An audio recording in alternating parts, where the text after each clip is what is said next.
Jangan pergi tinggalin aku. Aku tidak berani hanya dengan Daisy di ruangan ini. Tidak sayang, kita bisa pindah ke ruangan yang lebih nyaman di luar. Kita tidak bisa berlama-lama di sini. Akan menghambat perkembangan pada Daisy, jelas Diana.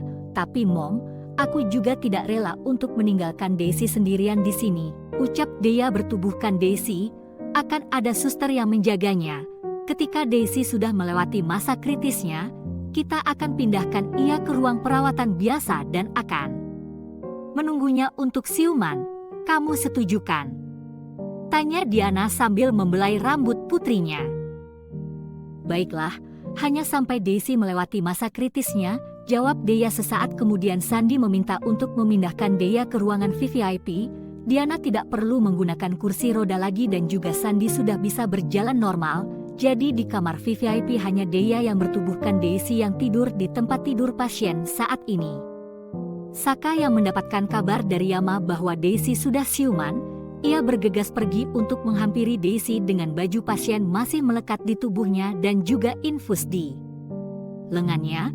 Ketika ia menyadari ada infus di tangannya, ia langsung menarik infus tanpa merasakan sakit. Saka terlalu antusias dengan kabar yang disampaikan oleh Yama. Sesampainya Saka di ruangan VVIP milik Dea, ia mencoba mengetuk pintu kamar. Tok tok tok, masuk, jawab Sandi. Saka membuka pintu kamar dan melihat Dea dan kedua orang tuanya di ruangan tersebut.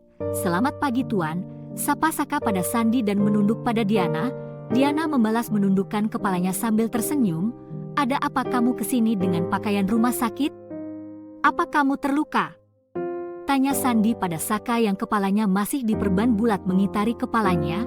Iya Tuan, saya dihajar habis-habisan oleh segerombolan penjahat, ucap Saka masih berdiri karena belum dipersilahkan untuk duduk.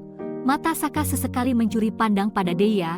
Dea pun membalas tatapan Saka dengan bingung. Jadi apa maksud kedatanganmu saat ini? Ini hampir sebulan sejak perjanjianmu terakhir kali, tanya Sandi. Dea masih bingung, perjanjian apa yang ayahnya buat dengan laki-laki yang tunangannya menculiknya? Bolehkan aku duduk dulu dan menjelaskannya kemudian? Tanya Saka. Yah, duduklah, jawab Sandi dingin. Aku mendapatkan luka di kepalaku saat aku mencoba mencari tahu tentang kecelakaan itu. Aku tak sadarkan diri selama 1 minggu di rumah sakit. Aku berniat menjumpaimu Tuan saat malam itu juga, namun dalam perjalanan ke rumah sakit, aku tak sadarkan diri di lampu merah, jelas Saka. Kita tidak dapat memprediksikan kapan putri kedua bapak itu akan siuman, kita hanya bisa berdoa, ucap Dokter Diana menghampiri Daisy dengan air mata sudah membasahi pipinya. Ia membelai wajah putrinya dan juga menggenggam tangannya. Mommy, lirih Daisy lemah, iya sayang Mommy di sini. Mommy janji tidak akan meninggalkan kamu sendirian, tangis Diana semakin kencang. Mommy kakiku tidak bisa digerakkan, ucap Daisy lirih. Iya sayang, kamu koma hampir 1,5 bulan. Kamu tidak menggunakan kakimu sangat lama, tapi jangan khawatir, setelah terapi dan kamu belajar jalan lagi, maka kamu akan berjalan kembali seperti semula, terang Diana pada Daisy. Aku menemukan bahwa dalang di balik kecelakaan tersebut adalah orang yang sama dengan orang yang menculik dan juga melelang Dea tempo hari, jelas Saka lagi dan seketika tangan Sandi menampar Saka dengan keras. Saka yang tidak bisa menebak akan peristiwa itu tidak dapat mengelak atas tamparan yang mendadak itu. Sayang cukup, ucap Diana melerai dan membantu Saka duduk kembali setelah mendapatkan tamparan keras di wajahnya. Ia pantas mendapatkannya, maki Sandi Dea yang mendengarkannya. Menangis dalam selimutnya dengan kepala tertunduk di antara kedua lututnya. Sayang, dia juga seorang pasien saat ini, ia juga baru sadar setelah 1 minggu. Bagaimana mungkin kamu tega menamparnya? Pekik Diana kesal dengan sikap suaminya. Tidak apa-apa Nyonya, saya pantas mendapatkan hal itu dari Tuan, jawab Saka lemah. Teruskan apa yang akan kamu katakan, ucap Sandi lagi. Aku mendapatkan pengakuan Kirei dan mengambil rekaman suara Kirei saat ia berbicara padaku 1 minggu yang lalu. Aku tidak sempat mengirimnya padamu karena aku harus dirawat di rumah sakit, jawab Saka. Bagaimana caramu mengurus wanitamu? Dia tunanganmu, kenapa kalian tidak bisa menyelesaikan masalah kalian berdua tanpa melibatkan kami? Pekik Sandi, aku pernah Mengatakan bahwa aku dan Kirei tidak dalam hubungan yang serius, apalagi tunangan, ia hanya terobsesi padaku karena orang tua kami yang menjodohkan kami, ucap Saka mencoba menjelaskan kembali hal yang pernah dia sampaikan pada Sandi. Serahkan rekaman itu padaku, kamu boleh pergi dan jangan pernah kembali di hadapanku, ucap Sandi. Aku boleh bicara pada Daisy sebentar. Izin Saka pada Sandi, mau apa lagi kamu dengan mendekati putriku? Tanya Aandi. Aku, tidak sempat Saka menjelaskan. Diana menarik lengan Saka dan mendekatkan ia pada Deya yang bertubuhkan Daisy. Hai, sapa Saka, bagaimana keadaanmu? Tanya Saka lagi. Aku sudah baik, aku hanya perlu melatih kakiku agar bisa berjalan kembali setelah 1 bulan lebih tidak digunakan, ucap Deya. Maafkan aku atas kecerobohanku yang menjadikan keluargamu seperti ini, ucap Saka menunduk. Tidak apa, aku yakin kamu orang baik, ucap Deya. Sandi yang melihat interaksi mereka berdua menjadi begitu panas, bagaimana bisa Daisy yang mengaku Deya bisa memaafkan begitu saja di saat kembarannya bahkan belum melewati masa kritisnya. Sudah cukup, kembalilah, aku tidak bisa menunggu lebih lama, usir Sandi. Saka memberikan senyuman pada Deya dan berpamitan pada Diana dan Sandi. Dan Saka juga tidak lupa mengirimkan bukti rekaman suara Kirei pada Sandi. Sandi mengirim rekaman suara Kirei pada Andrew untuk dipastikan bahwa itu bukan rekayasa. Kirei yang merasa tidak aman berada di negaranya, ia memilih menghilang sesaat di sana. Ia masih bisa berpergian ke luar negeri karena status tersangka masih belum melekat padanya. Polisi juga belum bergerak untuk menangkapnya, jadi Kirei merasa ia masih bisa menghirup udara bebas lebih lama. Tubuh Deya masih berada dalam ruangan icu. Daisy dengan jiwa Deya mulai melatih tubuhnya untuk bisa berjalan kembali. Ia mulai dari tiang satu ke tiang lainnya dengan tangannya masih memegang di tongkat. Deya terus menghampiri tubuhnya di ruang icu. Ia sekarang sudah menerima bahwa sekarang jiwanya berada di tubuh saudara kembarnya. Daisy, kamu di mana? Kenapa hanya aku yang kembali, namun kembalinya aku bukan pada tubuhku sendiri?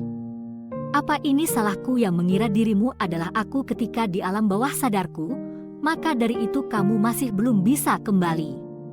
Tanya Deya pada tubuhnya tanpa jiwa sambil membelai pelan wajah tubuh di atas tempat tidur pasien yang ia yakini adalah tubuhnya dengan banyak kabel-kabel penunjang kehidupan pada tubuhnya. Deya menangis. Jika ia bisa kembali pada tubuhnya sendiri maka ia akan melakukannya. Mungkin dengan itu Daisy bisa kembali pada tubuhnya. Ia merasa Daisy tidak bisa kembali karena ada jiwanya dalam tubuh Daisy. Sesaat kemudian pikiran yang aneh terlintas di pikirannya dan langsung bergegas dengan tongkat. Menjadi alat bantu ia berjalan saat ini. Mungkin dengan cara ini aku bisa mengembalikan jiwa yang semestinya, gumam Deya. Deya masih dengan seragam rumah sakit, kini menuju lantai paling atas rumah sakit, di mana di sana terdapat helipad. Helikopter biasanya akan membawa pasien darurat dan memarkir helikopter di atas sana. Saat Deya berada di puncak gedung, ia tidak menyadari bahwa Saka mengikutinya dari belakang. Sandi meminta Andrew untuk mengikuti Deya kemanapun ia pergi, tapi saat berpapasan dengan Saka di depan lift yang membawa Deya ke rooftop, Andrew hendak mengikutinya dengan tangga darurat sambil melihat kemana tujuan Deya dari layar merah di pintu lift yang menunjukkan tujuan lantai berapa. Pundak Andrew ditahan oleh Saka. Seketika Andrew berbalik dan melihat Saka di belakangnya. Ada apa? Kenapa kamu menahanku? Aku ada urusan mendadak. Maki Andrew dan ingin melanjutkan untuk mengejar Deya. Biar aku saja yang mengikutinya, ada hal yang ingin aku bahas dengannya, ucap Saka tanpa meminta persetujuan Andrew.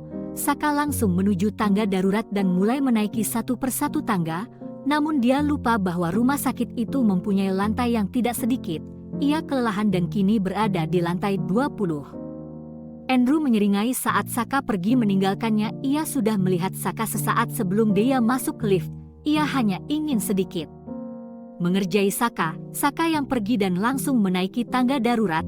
Andrew kini beralih ke lift yang langsung membawanya ke lantai rooftop.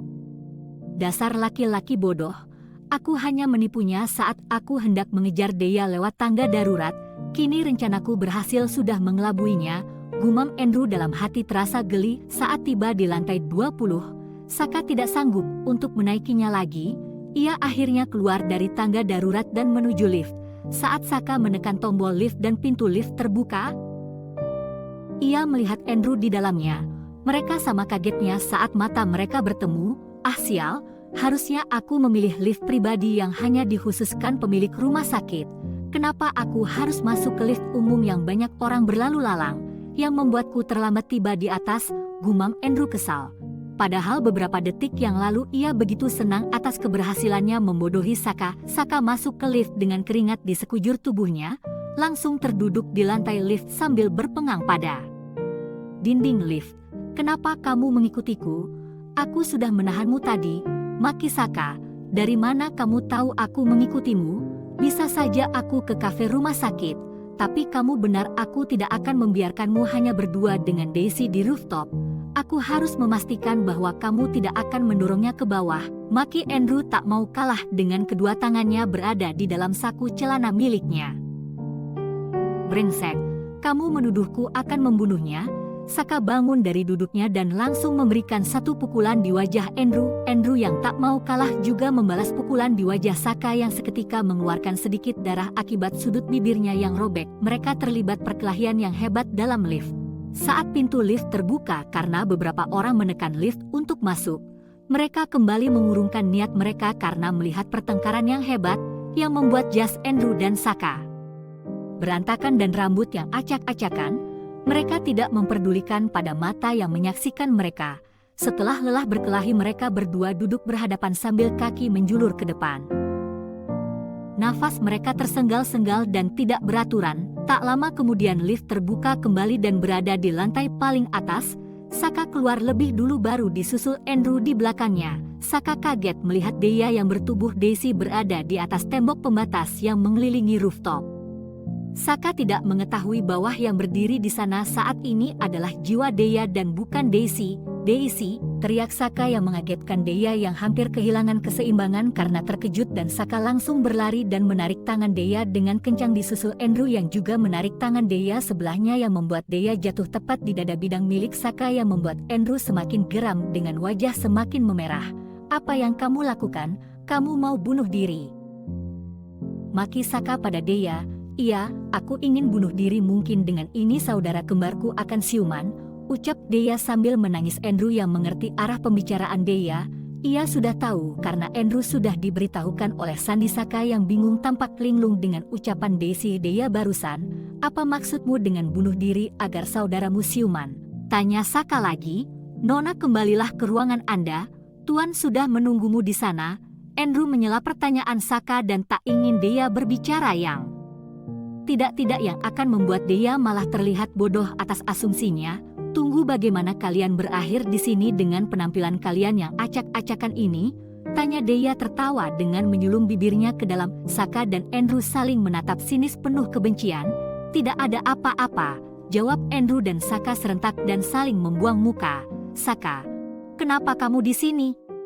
Ada hal yang ingin kamu bicarakan? Tanya Deya. Tidak, aku hanya sedang menjenguk kerabatku di rumah sakit ini.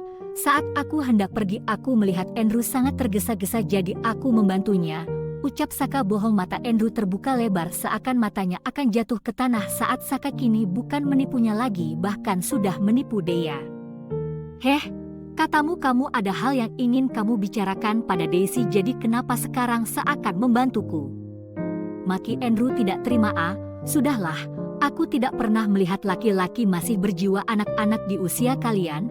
Pekik Deya pergi meninggalkan mereka berdua dan memilih pergi dan kembali ke ruangannya. Andrew mengikuti Deya dari belakang. Saka tidak lagi mengikuti mereka, karena akan terasa canggung saat harus bertemu Sandi lagi jika berada di ruangan Deya. Saat ini, Andrew menjulurkan lidahnya mengejek ke arah Saka dan dibalas tangan mengepal ke udara seakan ingin memberikan pukulan pada wajah Andrew sekali lagi karena menghinanya. Jessica saat ini berada di Camp 02 di mana di sana terdapat puluhan anak-anak yang kekurangan gizi dan penyakit langka yang mereka derita. Jessica bertugas untuk membagikan makanan yang akan anak-anak itu terima dan beberapa rekannya juga ikut bergabung. Jessica dengan seragam militernya kini bertambah cantik dengan kain celemek di tubuhnya guna tidak mengotori seragamnya jika makanan makan itu tumpah atau terciprat kemana-mana. Rambutnya yang sebahu kini ia ikat ke belakang seolah ekor kuda yang pendek dan memperlihatkan tulang leher yang cantik yang akan menambah kesan cantik dan juga karismatik secara bersamaan. Jessica menuangkan satu persatu sendok bubur ke dalam piring anak-anak yang kurang gizi dan sambil tersenyum dan terkadang Jessica bercanda dengan mereka. Edward yang melihat interaksi mereka tersenyum.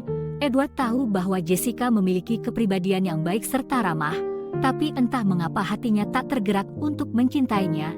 Padahal Jessica dengan sangat jelas menunjukkan perasaannya pada Edward. Seorang atasan Edward menghampirinya yang berpangkat mayor jenderal dengan sengaja menyenggol bahu Edward pelan seakan membangunkan Edward dari lamunannya di siang hari. "Kenapa? Dia cantik kan?" tanya Maijen Chris pada Kapten Edward dengan senyum ejekan padanya. "Maijen, hormat Kapten Edward pada Maijen." "Sudah, tidak perlu hormat saat hanya ada kita berdua di sini," maki Chris, "tapi kita sedang bertugas. Beda hal dengan kita mabuk," maki Edward lagi. "Hahaha, baiklah. Kamu belum menjawab pertanyaanku, bukankah Jessica cantik?" tanya Chris. "Iya, dia cantik," jawab Edward singkat. "Kalau dia begitu cantik, kenapa kamu terus bermain tarik ulur dengannya? Bukankah itu akan menjadi rumit untuk dirimu sendiri?" tanya Chris. "Kalau dia begitu cantik, kenapa tidak kamu saja yang bersamanya?" maki Edward kesal. "Hahaha, bolehkah?" tanya Chris lagi. Edward menatap mata Chris dengan dalam. "Benarkah? Kamu tidak bercanda?" tanya Edward. "Benar, aku meminta izin padamu untuk menyukainya, karena aku tahu dia sangat menyukaimu," ucap Chris sambil tertawa. "Baiklah, simpan dia untukmu," jawab Edward santai, seakan mereka sedang bertransaksi barang yang akan berpindah tangan. Sesi pembagian makan sudah selesai. Kini para prajurit yang bertugas juga ikut makan bersama. Jessica dikelilingi anak-anak di sekitarnya. Jessica terus dipaksa oleh anak-anak itu untuk memakan bubur bersama mereka. Jessica sebenarnya takut untuk makan karena ia alergi pada abalone. Takut kejadian saat ia berumur 8 tahun kini terulang lagi. "Nona, makanlah bersama kami. Kamu akan sangat senang dengan kamu memakannya bersama kamu," ucap salah satu anak Jessica yang mendapatkan tatapan memelas dari anak-anak. Akhirnya mengiba dan ia memutuskan untuk makan. Ia berpikir ini sudah sangat lama sejak ia keracunan makanan, jadi kali ini mungkin akan sulit kembali karena ia sudah dewasa kali ini. Tak lama berselang ia tak menyangka hal ini akan terjadi lagi. Wajah Jessica memerah, ia merasakan begitu sesak di dada dan sulit untuk bernafas. Edward yang melihat kejadian itu langsung bergegas menghampiri Jessica dan langsung menggendongnya ala pengantin. Chris yang melihat mengernyitkan keningnya. "Bukankah tadi dia mengatakan akan merelakan Jessica padaku? Kenapa sekarang ia mengingkarinya?" gumam Chris dan mencoba mengikuti langkah sambil berlari kecil menuju klinik militer tempat Edward membawa Jessica. Jessica menjadi tidak sadarkan diri setelah Edward membawanya ke klinik. Jessica langsung ditangani oleh dokter militer di sana. Kenapa? Kenapa kamu membawanya ke sini?" tanya Chris khawatir. "Bukankah aku sudah memintamu untuk menyimpan Jessica untukmu? Kenapa harus aku yang menolongnya saat ia hampir mati?" maki Edward. "Aku tidak ada di sana saat aku melihatmu membawa Jessica. Aku langsung menuju ke sini," jawab Chris masih mengatur nafasnya. Dokter keluar saat Jessica sudah ditangani Edward dan Chris menghampiri dokter. "Ben, bagaimana keadaan Jessica?" tanya Chris pada sahabatnya. "Ia mengalami keracunan makanan. Sepertinya ia punya alergi terhadap abalone yang terdapat dalam bubur," ucap Ben. Edward dan Chris saling menatap kosong. Beberapa saat kemudian Jessica siuman dari pingsannya. Chris dan Edward berada tepat di sebelah kanan dan kiri Jessica. Jessica akan tetap memilih menatap Edward lebih dulu ketimbang Chris, padahal Chris mempunyai pangkat jauh lebih tinggi dari Edward. Chris yang melihat mereka saling bertukar pandang hanya bisa menghembuskan nafasnya dengan kasar. Ia seolah terbakar cemburu dengan interaksi mereka berdua. "Jess, apa kamu alergi terhadap abalone?" tanya Chris yang mencoba menghentikan situasi yang canggung tersebut. Jessica kembali mengedarkan pandangan ke Maijen Chris. "Maaf Maijen, Aku kira aku sudah tidak sakit ketika makan abalone. Jadi ketika anak-anak memintaku untuk makan bersama aku hanya makan beberapa suap. Aku tidak menyangka akan dirawat saat ini, jawab Jessica. Untung saja Maijen Chris langsung mengendongmu ke sini. Jika ia terlambat mungkin nyawamu sudah terancam. Sela Edward, Chris yang mendapatkan lampu hijau dari Edward. Menjadi tercengang, ia masih tidak menyangka Edward akan mengeluarkan kata-kata seperti itu. Jessica juga ikut bingung dengan pernyataan Edward. Memang ia tidak tahu siapa yang membawanya ke klinik. Ia sangat merasakan sakit di perjalanan dan tidak mengetahui siapa yang mengendongnya, tapi ia sangat mengenal aroma tubuh Edward beda dengan Chris. Tapi Edward malah mengaku sebaliknya ia tak bisa berbuat banyak. Mata Edward dan Chris saling berbicara tanpa harus mengeluarkan suara dari mulutnya. Maksud Edward adalah ia ingin Chris menjadi penyelamat hidup Jessica, jadi mereka akan saling terikat dan bisa saling mencintai nantinya. Jess, bukankah di saat seperti ini kamu berterima kasih pada penyelamatmu? Maki Edward dengan nada penekanan. Iya, terima kasih Maijen sudah menyelamatkanku. Aku tidak akan lupa dengan kebaikanmu. Aku akan membalas kebaikanmu suatu hari nanti, ucap Jessica menahan gejolak di hatinya saat Edward malah melemparkan bola hatinya pada Chris. Semakin frustasi dengan mereka berdua. Mereka seakan tidak saling mencintai, tapi di satu sisi mereka saling menjaga. Hanya saja di antara mereka seperti ada dinding yang sangat tinggi yang tidak bisa dihancurkan untuk mereka bisa bersama. Setelah mereka semua selesai dengan pekerjaan mereka, Edward beserta rombongannya kembali ke barak milik mereka yang lumayan jauh dengan Camp 02. Chris juga kembali ke kota tempat di mana kantornya berada. Jessica berada dalam satu mobil dengan Edward dalam perjalanan kembali. Hanya mereka berdua dalam mobil tersebut. Jessica begitu kesal akan kelakuan Edward hari ini. Jessica tak berbicara sepatah kata pun dalam perjalanan pulang. Edward heran, biasanya wanita ini akan banyak bicara padanya hanya sekedar untuk mendengarkan suaranya. Namun saat ini Jessica memadarkan pandangannya keluar tanpa menoleh ke Edward sedikit pun. Kamu marah padaku? Tanya Edward. Tidak, jawab Jessica sinis tanpa menoleh ke arah Edward masih dalam posisi yang sama. Baguslah, aku suka sikapmu yang seperti ini, jawab Edward dengan pandangan ke depan sambil menyetir.